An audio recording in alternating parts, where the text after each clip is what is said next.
Today, on the Buckle Bomb Show,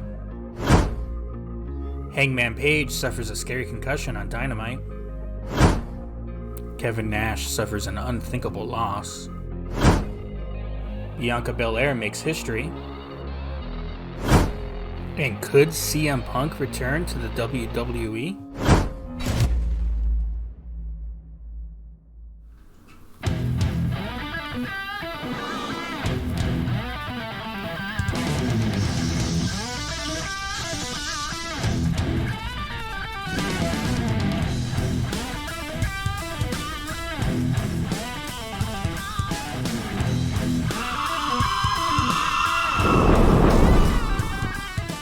Hello and welcome to the Buckle Bomb Show here on Bomb Media Productions. My name is Bobby and I'm so happy to be here to talk professional wrestling with you once again.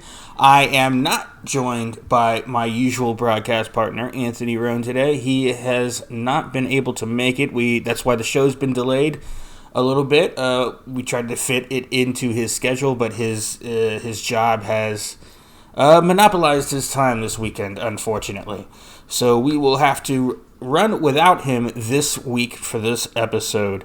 But we've got a lot of stuff to talk about, and we will just roll on without Tony. And he'll join us next week. We might double up on some of these topics and talk about him next week to get his opinion and his side of things. Maybe you'll see him in the comments. Who knows? But join him down in the comments.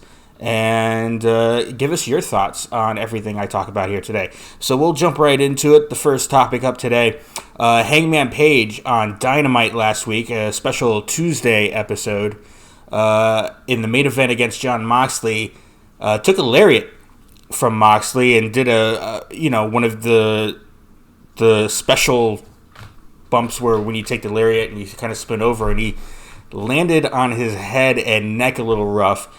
It looked really scary. He was out. It looked like, even though he was on his belly, it looked like he was doing the posturing thing that we've seen in football the last few weeks. And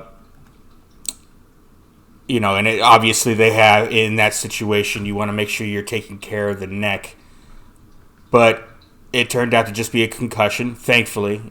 That's always concussions are bad and they're scary, but it's always better than a neck injury for sure. So it looks like he's going to be okay. He's probably not going to be on Dynamite this week, at least in any sort of wrestling capacity.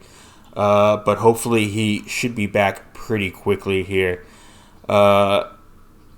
Obviously, with everything going on with CM Punk and all this stuff, and you can have your opinion on Hangman Page one way or the other. I do at times, but I don't wish. I want everyone to be healthy and safe for sure. All right. With me talking about myself, we're probably going to move through these pretty fast. It'll be a quick episode. We'll move on to the second topic, speaking of CM Punk.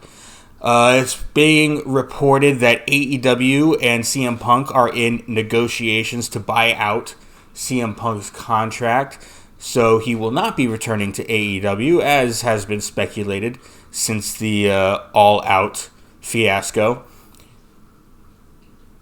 But one of the sticking points of these buyout negotiations has been the non-compete clause and how long that will be. Certainly, you wouldn't think a non-compete clause would be that big of a deal for CM Punk, because he's certainly not going to go to like Impact or New Japan or anything like that. The only other place maybe you could go would be WWE, and does he really want to do that?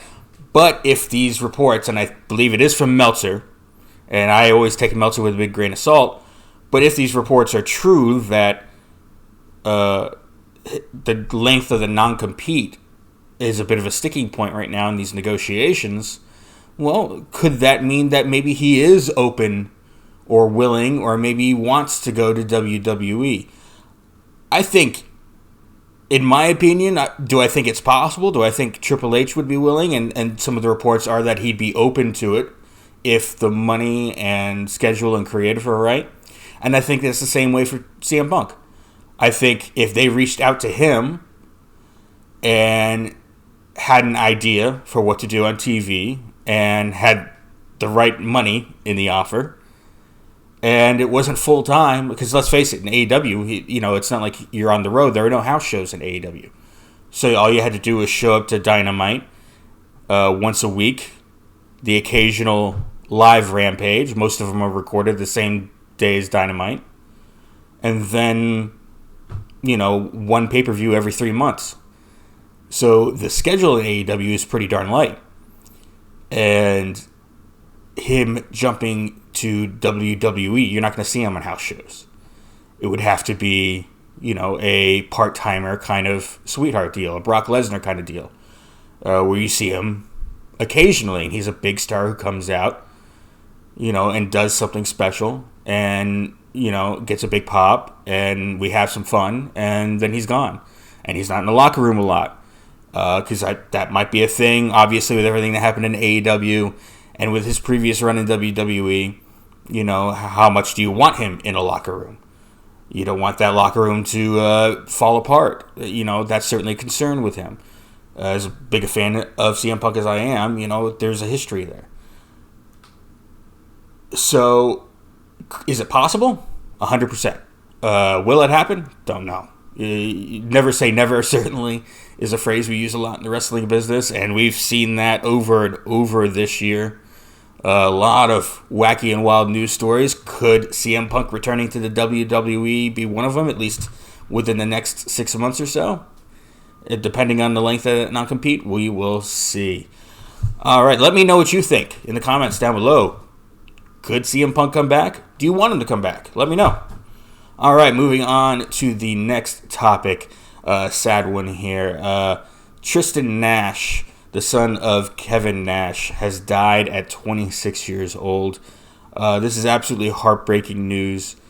If you've listened to the Click This podcast with Kevin Nash and Sean Oliver, I listen to it every day. Apparently a new episode dropped today that memorializes Tristan. It's going to be a hard listen, but I will be listening to it on my way to work here in just a little bit. But just heartbreaking news. He'd been on it. He started to become more and more a part of that podcast, and he was producing it too. And he seemed to be into music and several other things. Obviously, if you're Kevin Nash and his wife Tamara, it's just wow, heartbreaking stuff to lose a child. It's something you never want to see anyone go through. Obviously, and of course, on the heels of Kevin Nash also losing, one of his best friends. In fact, if I'm not mistaken, the day Tristan died would have been Scott's birthday. So, just heartbreaking stuff here. I know I can speak for Tony on this one. We both wish Kevin and Tamara and everyone who knew Tristan the best, and hope that they can make it through their grief, and just give them our well wishes and our thoughts through this incredibly difficult time. All right, we'll go ahead and move on to another topic here. This one a bit more positive. Bianca Belair has surpassed 200 days as Raw Women's Champion this week. That's significant. It's the longest reign, and in fact, it when she jumped over 180, she is the longest reigning Black World Champion, Black World Champion in male or female in WWE history. Kofi Kingston is number 2. When he was WWE champion, he lasted 180 days. Bianca is now over 200. That's remarkable and incredible. Great news for Bianca Belair. Remarkable that it hasn't happened yet, that we haven't had a longer reign yet. A lot of people will wait a minute, what about The Rock? But you got to remember, The Rock had always been champion at a time when the title was getting passed around a lot. So he never had, back during the Attitude Era, he never had the belt for very long. It was always a couple of months at a time, maybe at most, and it would get passed around. So And I checked because I wanted to see. I was curious. There is no... Obviously, WCW had a women's belt for about 5 minutes. But any WCW champion, Booker T, Ron Simmons, neither one of them had a reign lasting 200 days. Not even close. I think Ron Simmons had 120 days. I checked the NWA, their World Women's title. There was never... I think a black woman did hold it once, but it was very brief. That title was pretty much the Fabulous Moolahs nonstop, with occasionally it'd be on another girl for a couple of days and come back. But yeah, going all the way back to 1937, Mildred Burke, who was the first NWA Women's Champion, that belt was never on. If it was a black woman, once and for a very brief period of time. And as far as NWA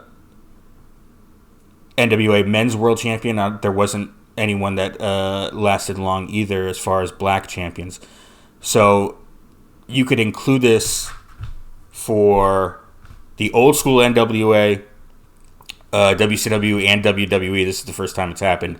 In modern NWA, Billy Corgan NWA, there had been 2 women's champions, black women's champions, that had lasted. The first one in 2016 under Billy Corgan was Jazz. Or no, excuse me. Was the first one was Jazz, and she lasted 3 years. Previously in NWA, in 2007, Amazing Kong, she was called at the time, we know her as Awesome Kong, or Karma in WWE. She was also women's champion for the NWA in the late aughts for close to 3 years.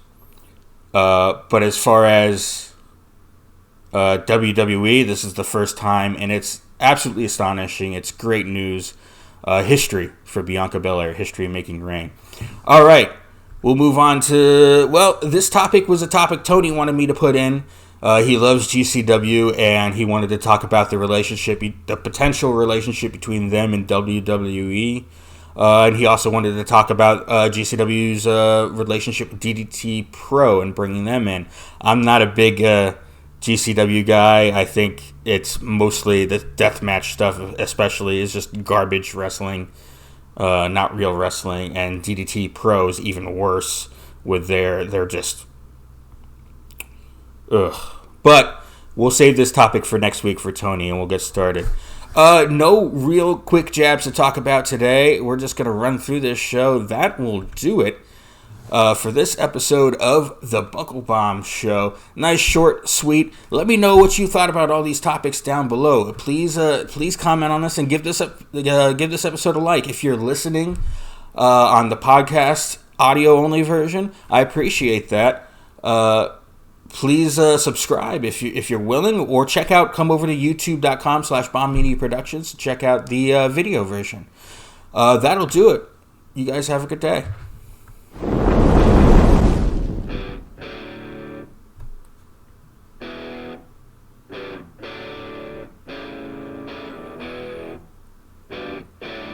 The preceding announcement has been paid for by Bomb Media Productions.